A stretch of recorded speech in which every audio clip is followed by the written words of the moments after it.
ভুগছিলেন। গতরাতে ওষুধ খাওয়ার সময় তার গলায় আটকে শ্বাসকষ্ট শুরু হয়। দ্রুত তাকে বিসিরাই হাসপাতালে নিয়ে যাওয়া হলে শেষ রক্ষা হয়নি।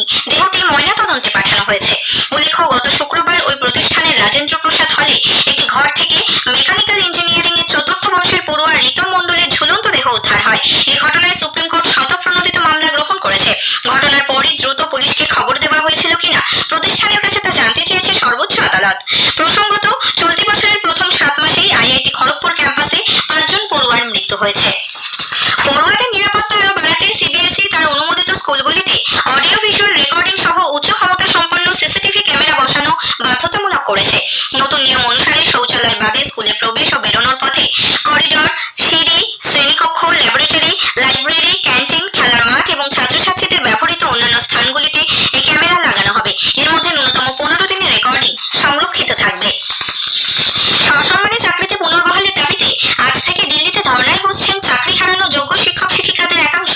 যোগ্য শিক্ষক শিক্ষিকা অধিকার মঞ্চের আহ্বায়ক মেহবুব মন্ডল জানিয়েছেন, বৃহস্পতিবার পর্যন্ত দিল্লির রামলীলা ময়দানে তারা ধর্না কর্মসূচি পালন করবেন। সেই সঙ্গে রাষ্ট্রপতি, প্রধানমন্ত্রী এবং লোকসভার অধ্যক্ষকে নিজেদের দাবি সম্বলিত স্মারকলিপি জমা দিয়ে সাক্ষাতের আর্জিও জানাবেন। বৃহস্পতিবার দিল্লি প্রেস ক্লাবে নাগরিক সমাজের প্রতিনিধিদের সঙ্গে গণকনভেনশনের আয়োজন করবেন তারা।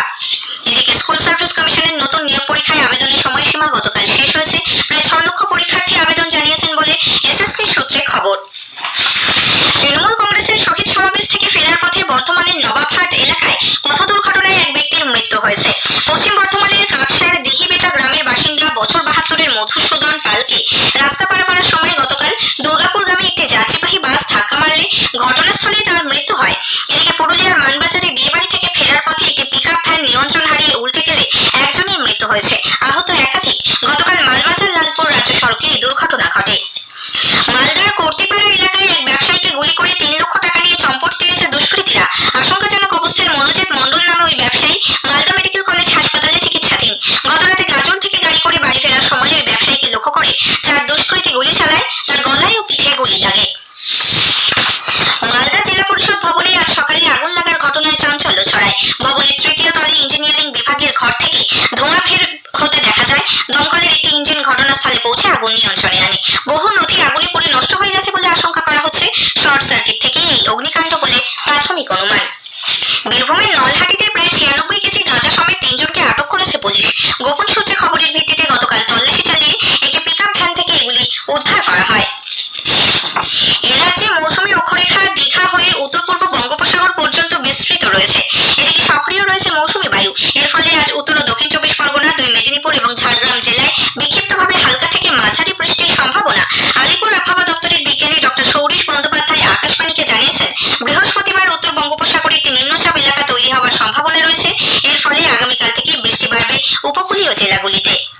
দক্ষিণবঙ্গে বৃষ্টিপাত বাড়ার সম্ভাবনা রয়েছে মেনলি 23 তারিখ থেকে। 24 তারিখ নাগাদ উত্তর বঙ্গোপসাগরে একটা নিম্নচাপ তৈরি হওয়ার সম্ভাবনা রয়েছে। 24 তারিখে এই নিম্নচাপের কারণে দক্ষিণবঙ্গে বৃষ্টিপাত আরো বাড়ার সম্ভাবনা রয়েছে। বৃষ্টিপাতের সম্ভাবনা থাকছে মেনলি দক্ষিণবঙ্গের সব জেলাগুলোতেই। 24 থেকে 25 তারিখের মধ্যে বৃষ্টিপাত আরো বাড়বে।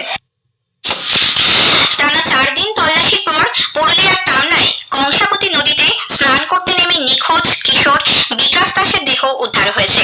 উচালি নদীঘাট থেকে গতকাল তার দেহ উদ্ধার হয়। গত বৃহস্পতিবার 5 কিশোর কংসাবতী নদীতে স্নান করতে নামলে 9ম শ্রেণীর 2 পড়ুয়া হাজমা কুরেশি ও বিকাশ তলিয়ে যায়। পরদিনে উদ্ধার হয় হাজমা কুরেশির দেহ। স্থানীয় সংবাদ শেষ হলো। এর পরের খবর গ্রামীণ সংবাদ বেলা